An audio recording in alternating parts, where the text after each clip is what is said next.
Recently, I've been working on a really cool artistic splatter effect. I've been using it to make some wall pictures, and I think it turned out really well.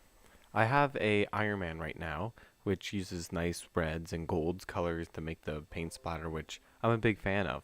So I'm going to try and show you what I did to make this cool effect. First, find a photo you like. If you can find a PNG, that will make your job much easier. I have a Hulk PNG that I'm going to try again. But if you don't have a PNG, I'll make a separate video about selection, or I'll link down below a video that is good that will teach you about how to make a selection and how to remove the background. First things first is we're going to change the filter. The point of the filter is to make it look more like paint or more of a drawing so that the splatter effect looks better with it. So go to Filter, Filter Gallery, and from there we're going to choose the cutout option. This option pretty much takes the base colors and will simplify them into shapes, like cutouts. I'm going to change the number of layers to 6 and the edge simplicity to 1. I'm not going to fiddle with any other settings because I generally like the outlook of it. Hit OK and it should change into a decent looking cutout shape of your image. This part may turn into trial and error, especially if you haven't used this filter before, but if you don't like the outlook of it the first time, hit Ctrl Z to undo what you just did to that layer, or else the next time you change the filter, it will change the already changed layer, if that makes sense. The next step is to take paint templates. I found two good ones online, and to insert it in. I don't like using brushes because I find they're a little tedious and you're not able to rotate them, and I don't find you have the same amount of freedom as templates.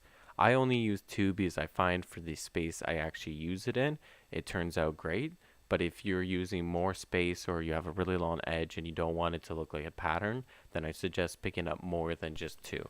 From here, you're just going to take the template in, move it to the edge you want to become the splatter zone, and just kind of rotate it and resize it till it looks good. You will do this multiple times until you have the whole edge you want to turn into the splatter zone fully done. I'd suggest doing stuff like moving it a little bit in so you'll be erasing a little bit of the area, and also making it as random as possible. When you see a pattern, it kind of takes away from the effect. Once we have all of our layers in and we're happy with it, we're going to merge all of the paint splatter templates together.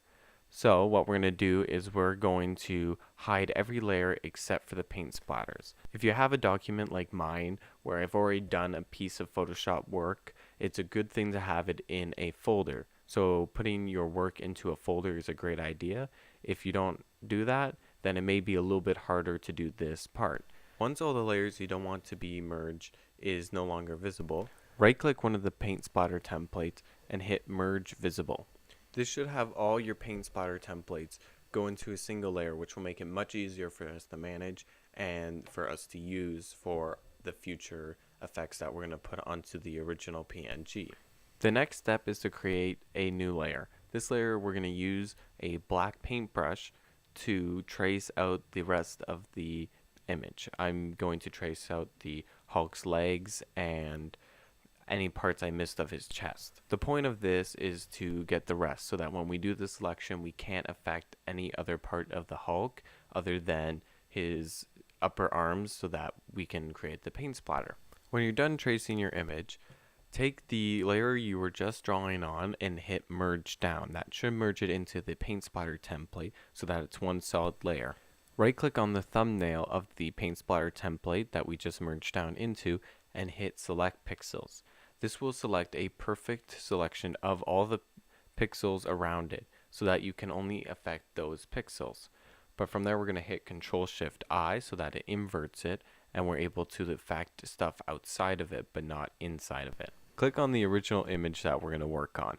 From here you want to take your eraser tool and erase out the top area where you're trying to make the paint splatter. This will have a really cool effect in the end when you have all the paint splatter going out. It will make it really merge together well. I seem to have erased a little bit of his pants, so I'm going to hit Ctrl Z to undo that and redo my template just so that I cover it, and now erase again. Now that I fixed that, I'm going to take a selection of the paint splatter template just like before. Right click the thumbnail and hit select pixels, and from there hide that template because we should not need it for the rest of this tutorial. What we're going to do from here is pretty much take a color selection of the closest color to the edge and spread it across. I suggest using your paintbrush, taking the hardness down to about 25% and just overall fiddling around with it. This part will take a long time, but make sure you're doing this on a separate layer below your original PNG. This will help keep it where we don't affect that original PNG as much as we could, and also we'll keep it nice and clean so that we don't have to be as precise as if we're doing it on the same layer. This part becomes very tedious because all it is trial and error. Take the closest color to the edge and have a little paint splatter go out. I find that darker colors beside lighter colors are really hard to merge together. Usually colors that complement each other will go together nicely, or they blend really closely. But with the image I picked, sadly it didn't work out too well, especially around the hair area. I'm going to skip forward a little bit because it's the same thing, rinse and repeat until you're happy with the end product. So you can pause the video here or you can keep trying. It will take you a little bit while. I would spend about a half an hour on it. I didn't spend that much time on this one because I'm tight on time. But if you have time to do it, especially if you're planning on printing it, really zoom in close with Alt and your scroll wheel so that you can get in close and see the minor details that will really become obvious when you print it.